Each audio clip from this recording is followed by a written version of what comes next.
What would you do if you found something that wasn't supposed to be in your Halloween candy? Sarah Mitchell thought she knew, until the night everything changed. October 31st, 1987. 10-year-old Sarah Mitchell clutched her pillowcase filled with candy, her breath forming small clouds in the crisp autumn air. The streetlights flickered as she walked past the old Henderson house at the end of Maple Street. Everyone in town knew to skip that house. Old man Henderson had died 3 years ago, and the place had been empty ever since. The windows were dark, the lawn overgrown, and the porch sagged under years of neglect. But tonight, there was a light in the window, a single, dim orange glow that seemed to pulse like a heartbeat. Sarah stopped, her sneakers crunching on fallen leaves. She should have kept walking. She should have gone straight home. But something about that light pulled at her, whispered to her, called her name in a voice that sounded almost like her grandmother's. The front gate swung open on its own with a long, agonizing creak. Sarah's heart hammered in her chest, but her feet moved forward anyway, carrying her up the crumbling pathway. The porch steps groaned under her weight, and before she could knock, the door drifted open. The house smelled of dust and something sweet, sickeningly sweet, like fruit left to rot in summer heat. On a small table just inside the doorway sat a glass jar filled with wrapped candies. Each piece was covered in orange and black paper, tied with little ribbons. A handwritten note leaned against the jar in shaky cursive. "Take only one. I'm watching." Sarah reached out with trembling fingers and took a single piece of candy, shoving it deep into her pillowcase. The moment she did, the light went out, and the door slammed shut behind her with such force that it rattled her bones. She ran. She ran until her lungs burned and her legs ached, not stopping until she burst through her own front door. Her mother scolded her for being late, but Sarah barely heard the words. She dumped her candy on the living room floor, searching frantically for the orange and black wrapped piece. When she found it, she unwrapped it slowly, her hands still shaking. Inside wasn't candy at all. It was a small, yellowed piece of paper, folded many times. Sarah unfolded it carefully, and the words written in that same shaky handwriting made her blood run cold. "I said take only one. Now you owe me. I'll come to collect on your 41st Halloween." Sarah Mitchell is now 40 years old. She spent 3 decades trying to forget that night, trying to convince herself it was just a childhood imagination running wild. But tonight is Halloween, and as she sits in her living room handing out candy to trick-or-treaters, she can't shake the feeling that someone is watching her. The doorbell rings at 11:47 p.m., long after the children have gone home. When she opens the door, there's no one there. Just a glass jar sitting on her doorstep, filled with orange and black wrapped candies. And a note that reads, "Time to pay what you owe." The police found Sarah's house empty the next morning. No signs of struggle. No signs of forced entry. Just an empty glass jar on the kitchen counter, and a single piece of candy, unwrapped, sitting beside it. Inside the wrapper, they found another note. "She took 2. Some costumes are meant to be worn. Others are meant to wear you." Daniel Chun stood in front of the mirror in the costume shop, admiring the mask he'd just tried on. It was perfect. A grotesque demon face with twisted horns and deep-set eyes that seemed to glow in the dim light. The skin texture looked incredibly real, with veins and pores and tiny scars that made it feel almost alive. The shop owner, an elderly woman with milky eyes, watched him from behind the counter. "That's a special one," she said, her voice like dried leaves scraping across concrete. "Very old, very rare. Been looking for the right person to wear it." Daniel grinned, or at least he tried to. The mask moved with his face perfectly, as if it had been custom-made for him. "How much?" he asked. The old woman smiled, revealing gaps where teeth should have been. "For you? Free. Just promise me you'll wear it all night on Halloween. Don't take it off until the sun comes up. That's the only rule." Daniel laughed. "Deal." He should have asked why. He should have questioned why someone would give away such an expensive, realistic mask for free. But he was too excited about winning the costume contest at Marcus's Halloween party, too focused on the $500 prize. October 31st arrived, and Daniel wore the mask to the party. Everyone was impressed, horrified, amazed at how real it looked. "Dude, I can see it breathing," Marcus said, leaning in close.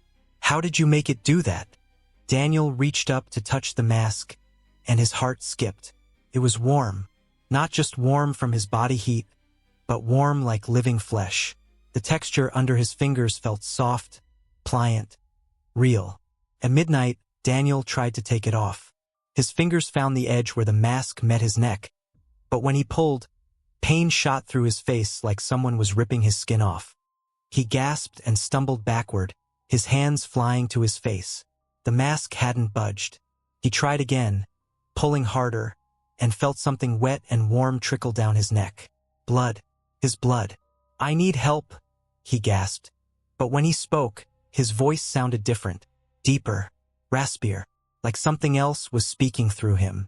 His friends gathered around, their laughter fading as they saw the panic in his eyes. Marcus grabbed the edge of the mask and pulled hard. Daniel screamed, a sound so raw and primal that everyone stepped back. The mask hadn't moved, but Daniel's real skin underneath had started to tear. They rushed him to the emergency room. 3 doctors tried to remove the mask. They tried scalpels, they tried solvents, they tried everything. But the mask had fused to his face, grown into it, become part of it. Worse, it was spreading. By 3 a.m., the leathery demon skin had crept down past his neck, covering his shoulders. By 4 a.m., it reached his chest. Daniel could feel his body changing underneath, his bones shifting, his muscles reforming into something that wasn't quite human anymore. "Make it stop," he begged. But the words came out as a growl. The doctors sedated him, strapped him down, tried desperately to find a way to reverse whatever was happening. At 5:47 a.m., 13 minutes before sunrise, Daniel's body convulsed violently. The restraints snapped like paper. When the spasms stopped, the thing on the hospital bed wasn't Daniel anymore. It was the demon from the mask, fully formed, fully real, with Daniel's eyes trapped behind the glowing red ones, watching helplessly as his new body stood up and walked toward the window. They found the costume shop empty the next day. No elderly woman, no masks, just a note pinned to the door. "Thank you for the donation. The mask needed a new home. It gets so lonely wearing the same person for too long." Daniel's family still searches for him. Sometimes on Halloween night, people report seeing a demon walking the streets, its eyes flickering between red and brown, as if something human is trapped inside, screaming to get out.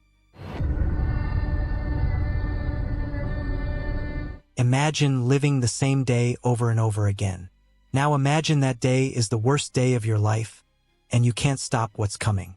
Jessica Ortega woke up to her alarm at 7:15 a.m. on Halloween morning. The same pop song blaring from her phone. The same gray light filtering through her curtains. She felt a strange sense of déjà vu, like she'd lived this moment before. She shrugged it off, got dressed in her witch costume for work, grabbed her coffee, and headed out the door. At exactly 8:42 a.m., a car ran a red light at the intersection of 5th and Main. Jessica never saw it coming. The impact was instantaneous, and then everything went black. She woke up to her alarm at 7:15 a.m. on Halloween morning. The same pop song blaring from her phone. The same gray light filtering through her curtains. Jessica sat up, her heart racing. She remembered the car, remembered the impact, remembered dying. But here she was, alive, in her bed on Halloween morning. She checked the news on her phone. October 31st. She checked yesterday's texts. October 30th. It was real.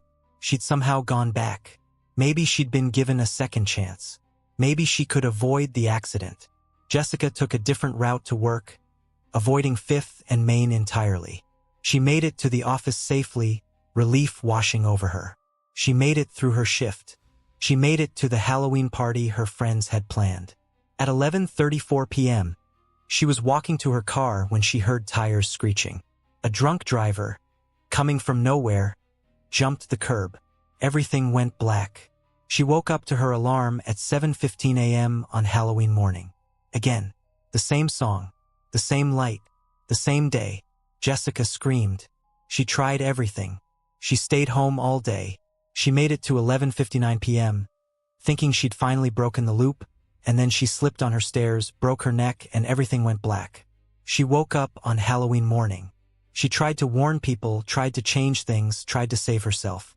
But no matter what she did, something killed her before midnight. A gas leak, a heart attack, a random mugging gone wrong, an electrical fire, a fall from a ladder.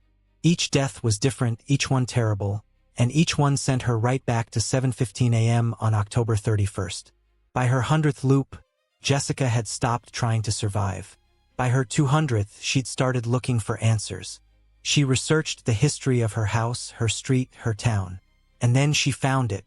On October 31st, 1952, a woman named Catherine Ortega, Jessica's great-grandmother, had murdered 7 people in a ritual meant to grant her eternal life. The ritual had been interrupted, and Catherine had died. But according to the old newspaper articles, Catherine had sworn with her dying breath that one of her descendants would finish what she'd started. The ritual required 7 deaths on Halloween night. Jessica had died hundreds of times, but never before midnight. The ritual needed deaths that spanned from October 31st to November 1st. Jessica understood now with horrible clarity. She wasn't trapped in a time loop. She was the loop. She was the ritual, dying over and over, each death feeding power into the spell her great-grandmother had started 70 years ago. On her 366th loop, Jessica stayed awake until 11:59 p.m. and finally let herself die naturally as the clock struck midnight. The moment she crossed from October 31st to November 1st, everything changed. She didn't wake up in her bed. She woke up in a dark place that smelled of earth and decay. She could hear others breathing around her in the darkness. 7 voices. 7 people trapped just like her. "Welcome," said a voice that sounded like her own but older, raspier. "You've finally completed the ritual. Now we can all live forever." 7 souls, bound to this day, dying and returning over and over until the end of time. Happy Halloween, great-granddaughter. We have so much time to spend together. Jessica tried to scream, but when she opened her mouth, her alarm went off at 7:15 a.m. on Halloween morning. They say cameras capture souls. Emily Harrison learned this was true, just not in the way anyone expected. Emily's grandfather died on Halloween night, 1995. She was only 6 years old, too young to attend the funeral, but old enough to miss him terribly. Her grandmother gave her a Polaroid camera that had belonged to him, along with a single pack of film. "Your grandfather loved taking pictures," her grandmother said, tears in her eyes. "He believed that photographs kept memories alive." Emily treasured that camera for years, but never used it. The film was old, probably expired, and she was too afraid of wasting the 10 precious shots on something unworthy. But on Halloween night of 2023, 28 years after her grandfather's death, Emily finally loaded the film and decided to take some pictures at the Halloween party her roommate was throwing. The first photo was of her roommate, Lisa, dressed as a vampire. Emily shook the Polaroid as it developed, watching the image slowly appear. But as the picture came into focus, Emily's blood ran cold. Behind Lisa, visible in the photo but not in real life, stood a figure in shadow. Tall, thin, with eyes that seemed to glow white in the darkness. Emily looked up at the spot where the figure appeared in the photo. Nothing, just an empty corner of the room. "That's weird," Lisa said, looking at the photo. "Must be a double exposure or something." Emily wanted to believe that. She took a second photo, this time of the food table. When it developed, the shadowy figure was there again, closer now, standing just behind where Emily herself had been standing. His face was clearer in this photo, pale, gaunt, with a smile that stretched too wide. Emily felt sick. She turned the camera over, looking for any explanation. That's when she noticed the tiny engraving on the bottom. "For capturing what lies beyond." October 31st, 1995. The date her grandfather died. She took a third photo, hands shaking, pointing the camera at an empty hallway. The flash went off, And as the image developed, Emily watched in horror as the figure appeared again. This time facing the camera directly, its mouth open as if screaming silently. But there was something else in this photo. Behind the figure, she could see dozens of other faces, pale and translucent, all looking at the camera with empty, desperate eyes. "Emily, are you okay?" Lisa asked. "You look like you've seen a ghost." Emily couldn't answer. She was staring at the fourth photo, which she hadn't even remembered taking. This one showed her own bedroom, and the figure was standing at the foot of her bed, leaning down as if watching someone sleep. The party continued around her, but Emily couldn't focus on anything except the camera in her hands. She had 6 shots left. 6 more chances to see what this camera was showing her. Or 6 more chances for whatever was in these photos to get closer. She took the 5th photo, pointing the camera at the spot where the figure had appeared in the first picture. This time, when the image developed, the figure filled the entire frame, its face pressed close to the camera lens, its eyes boring into hers through the photograph. Emily dropped the camera, clattered to the floor, and the flash went off accidentally, taking the 6th photo. When Emily picked it up with trembling hands and watched it develop, she saw herself in the photo, standing in the exact spot she was standing now, holding the camera. And behind her, its arms wrapped around her shoulders, its chin resting on top of her head, was the figure. She could see it so clearly now. Its skin was gray and mottled, its fingers ending in sharp, black nails, and its eyes were completely white, with no pupils at all. Emily spun around. Nothing. She felt nothing. But she could sense it now, a coldness in the air around her, a weight on her shoulders like invisible hands. She ran to her room, locked the door, and stared at the camera. 4 shots left. Her phone buzzed. A text from Lisa. "Where did you go? Also, why are you still at the party? I can see you standing in the corner." Emily's blood turned to ice. She was in her room. She texted back, "I'm in my room. That's not me." 3 dots appeared as Lisa typed. Then, "Emily, it's walking toward me. Why are you walking toward me like that? Emily, your face. What's wrong with your face?" Emily's hands shook as she raised the camera and pointed it at her closed bedroom door. She took the 7th photo. In the developing image, she saw her door from the outside. The figure was standing there, wearing Emily's Halloween costume, Emily's face stretched over its own like a mask. Behind it, Emily could see Lisa and the other party guests frozen in terror. The 8th photo she took of herself in the mirror. But the reflection showed the figure, not Emily, holding the camera, smiling that too wide smile. Emily looked down at her hands. They looked normal. She looked back at the photo. The figure's smile grew wider. 2 shots left. Emily's door handle started to turn. She pointed the camera at the door and took the 9th photo.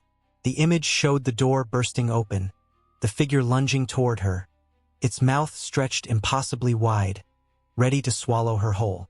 Emily had 1 shot left. 1 final picture. She understood now what her grandfather had made. Not a camera that captured souls, but a camera that let something in, photograph by photograph, moment by moment, until it could cross over completely. 9 photos to open the door, and she'd taken 9. The 10th shot was meant to seal it, to give it permanent form, to let it stay. Emily's finger hovered over the button. The door crashed open. The figure stood there, wearing her face, her skin, her entire being like a costume. She could see her own body, empty and collapsed on the floor behind it. She was the photograph now, just an image, just a memory.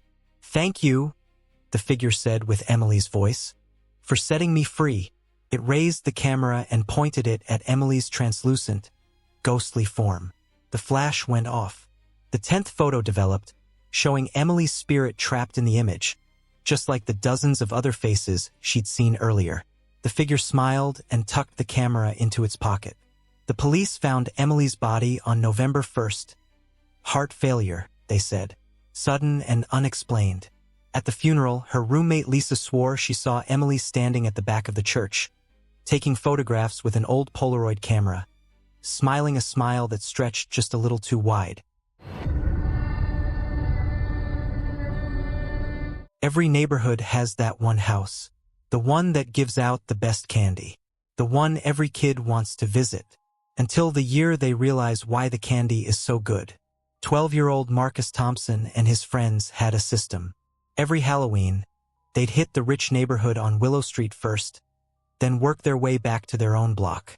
The last house on Willow Street, a massive Victorian with a wraparound porch and immaculate gardens, always gave out full-size candy bars. Not fun-size, not mini, full-size, king-size Snickers, Reese's cups as big as your palm, chocolate bars that cost $5 at the store.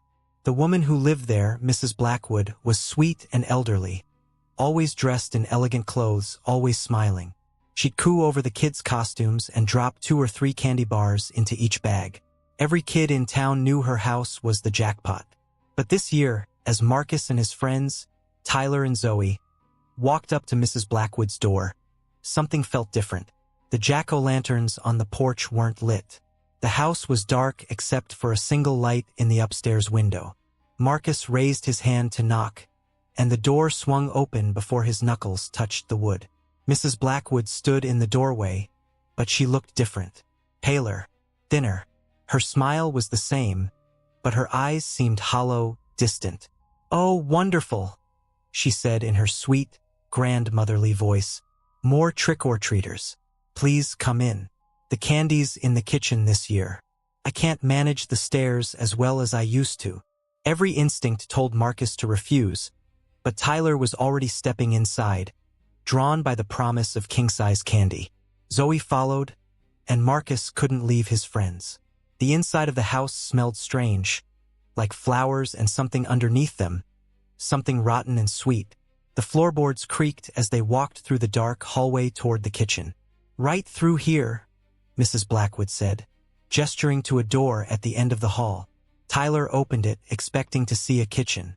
Instead, there were stairs leading down into darkness. "Oh, silly me," Mrs. Blackwood said. "I meant the basement kitchen. I had it remodeled. The candy's just down there." Zoe grabbed Marcus's arm. "We should go," she whispered. But Tyler was already descending the stairs, his flashlight app illuminating the way. Marcus and Zoe exchanged glances and followed. They couldn't leave Tyler alone. The basement was vast, much larger than the house should have allowed. The walls were lined with shelves, and on those shelves were jars. Hundreds of jars. As Marcus's eyes adjusted to the dim light, he realized with mounting horror what was in those jars. Teeth. Small teeth. Children's teeth. Each jar was labeled with a name and a date. Tommy Henderson, 1987. Sarah Mitchell, 1991. Daniel Chun, 2003. The dates went back decades, some over 100 years old. "What is this?" Zoe's voice shook. Tyler had stopped walking, his flashlight fixed on a table in the center of the basement. On it sat 3 empty jars, already labeled Tyler Murphy 2023, Zoe Adams 2023, Marcus Thompson 2023. Behind them, the door at the top of the stairs slammed shut. Mrs. Blackwood's voice drifted down, no longer sweet, no longer grandmotherly. It was ancient, cold, hungry. "Did you really think the candy was free? Everything has a price, children, and you've been paying it, piece by piece, year after year." Marcus felt his mouth with his tongue and felt nothing but empty gums. His teeth were gone. All of them. He looked at Tyler and Zoe, and saw their mouths hanging open in silent screams, toothless and bloody. When had it happened? How had they not noticed? The candy was special. Mrs. Blackwood's voice continued, descending the stairs with slow, deliberate steps. Each piece contained a little bit of forgetting, a little bit of taking. You ate it, enjoyed it, and let me borrow what I needed. A tooth here, a tooth there, spread out over years so you'd never notice. And now I have almost enough to complete the ritual. I'm so close to my new smile, my new youth, my new life. Marcus tried to scream, but when he opened his mouth, candy spilled out instead of sound. Chocolate and caramel and nougat pouring from his throat, filling his mouth, choking him. He looked down and saw his body was hollow, transparent, made of nothing but sugar and memory. "Thank you for all the years of treats," Mrs. Blackwood said, reaching the bottom of the stairs. Her face was changing, growing younger, her skin tightening, her hair darkening. And thank you for this final Halloween, the last teeth I need, the last children who'll fall for the promise of free candy. The next morning, 3 parents reported their children missing. The police searched everywhere, but Marcus, Tyler, and Zoe Thompson had simply vanished. The only clue was a pile of king-size candy bars found on the sidewalk in front of the last house on Willow Street, each one unwrapped and carefully arranged to spell out a message. Trick! Mrs. Blackwood opened her door that evening to hand out candy. Looking 40 years younger, her smile bright and white and perfect. Full-size candy bars, she called out to the passing children. Come get your treats. And the children came, because they always do, because the promise of something sweet is too hard to resist, because no one ever learns that the best candy always comes with the highest price. On her shelf in the basement, 3 new jars sat filled and labeled, joining the hundreds of others collected over a century of Halloweens. And 3 new empty jars waited beside them, already labeled with next year's names.